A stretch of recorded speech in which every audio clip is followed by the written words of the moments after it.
Believe it or not, I've been censored again.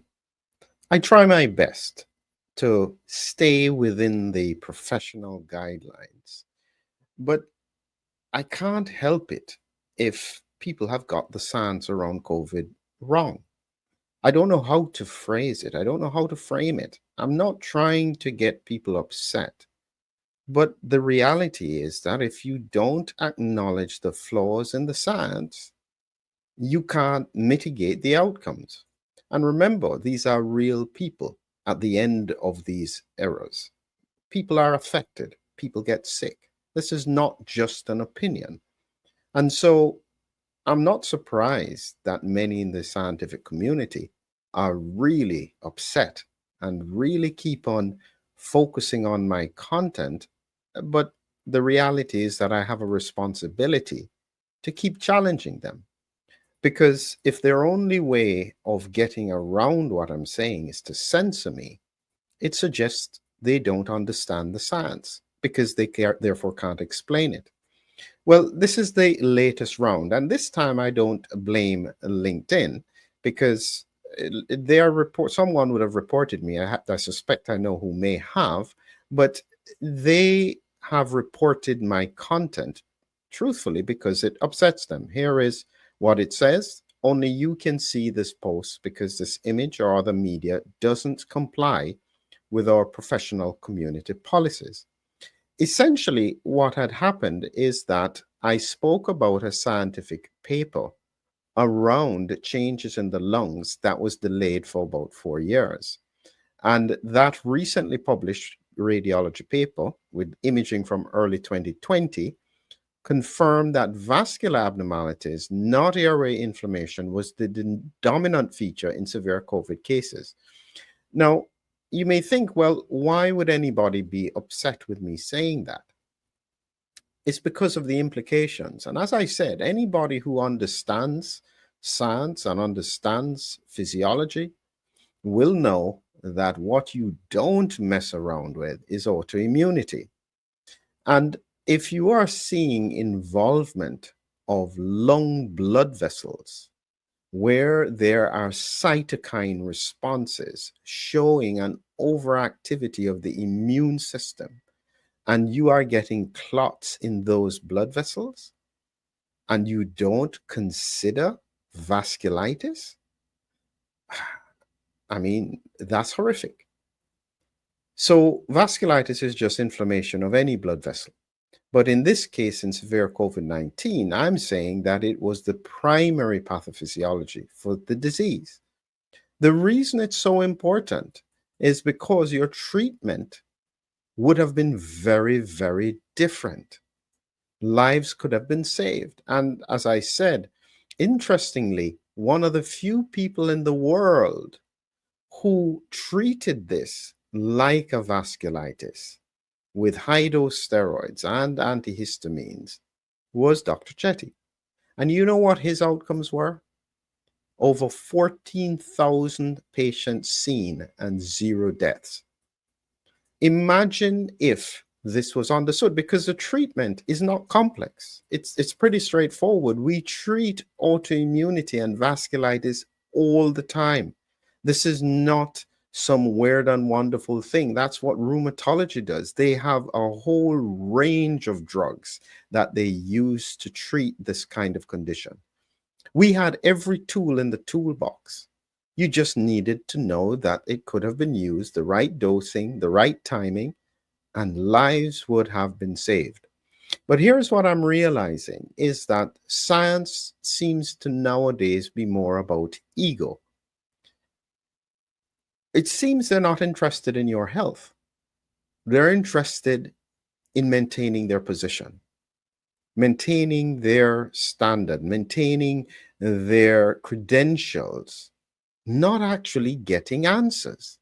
And what's worse, it seems as though the realization that there could be errors, instead of an apology, instead of saying, okay, maybe we got this wrong, we could or should have gone this way.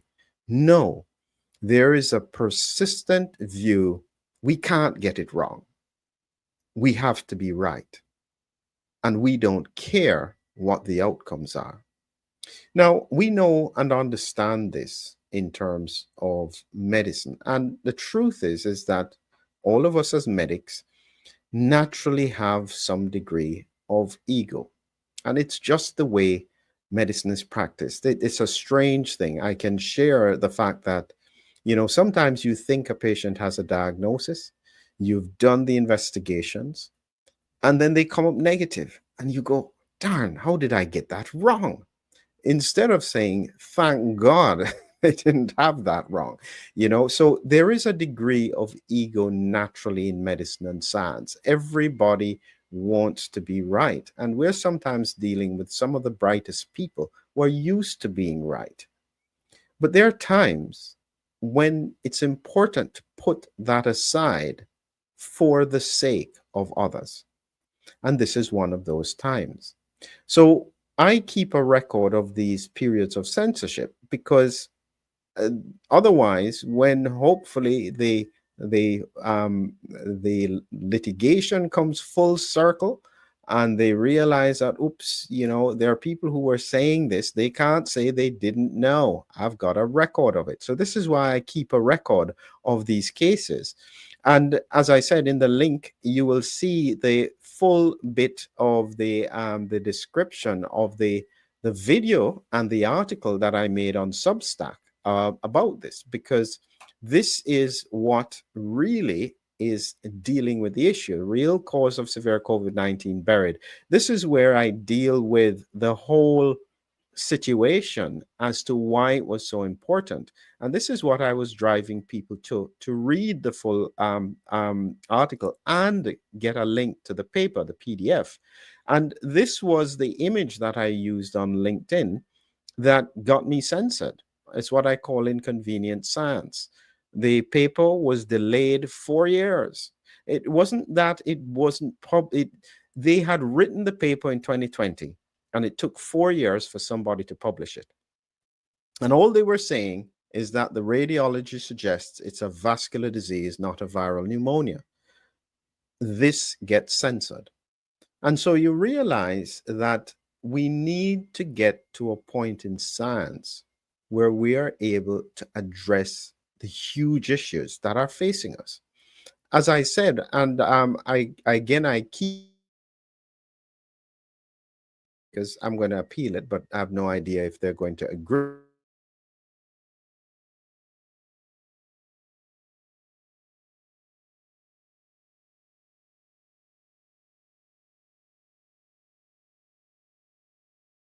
There. Sorry about that. If you missed that, some of the comments that were there are showing you what people were thinking. As usual, yes, somebody was thinking about post-COVID DVT. Makes perfect sense because the blood would have got hypercoagulable. Pulmonary embolus wouldn't surprise people. And you can see this is why the majority of people put on ventilators died, of course, because no matter how much oxygen you gave them, you couldn't get it through. And so these are the things. This is when diagnosis follows dominant narratives instead of silent truths. Treatment is delayed and direction is lost. Medicine advances not just by asking the right questions, but by daring to ask them at the wrong time. Beautiful. This guy must be a poet. So you have all of these responses here. And I realize that it started to get people worried. Too many people were making sense. Too many people were connecting the dots and realizing that this is important. This is very, very important. And so it seems that rather than addressing the question, they then decide to censor the content. Well, what can I do? I still have to talk about it because even if I was only talking to one person, I'd still be doing the same thing because it's too important. Autoimmunity is the beast that we don't want to face. If we are driving autoimmune disease because of mechanisms around severe COVID, you have to acknowledge it at some point because it would explain why so many people are getting sick and they don't know why. Autoimmunity is a great imitator of every single condition, It is the nightmare. And the worst part is we can manage autoimmune disease, but we cannot cure it, not at this time. So the reality is that we are facing huge challenges and we need people to look at things in a different way. As I conclude this, I'd like to remind you that I'm taking on another one of these very complex topics with regards to spike protein and mad cow mimics. This one is really going to get the scientific community alarmed because it is so serious. Should I talk about it?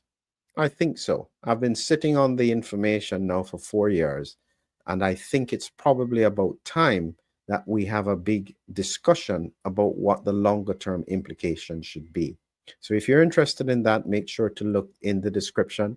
As well, make sure if you want to see this whole post about what's getting the scientific community so upset, again, that's there in the link as well. Real cause of severe COVID-19 buried. Let's continue to ask the hard questions because they are important and we have a responsibility to find as many answers as we can. Have a great evening. Look forward to sharing with you more information in the near future.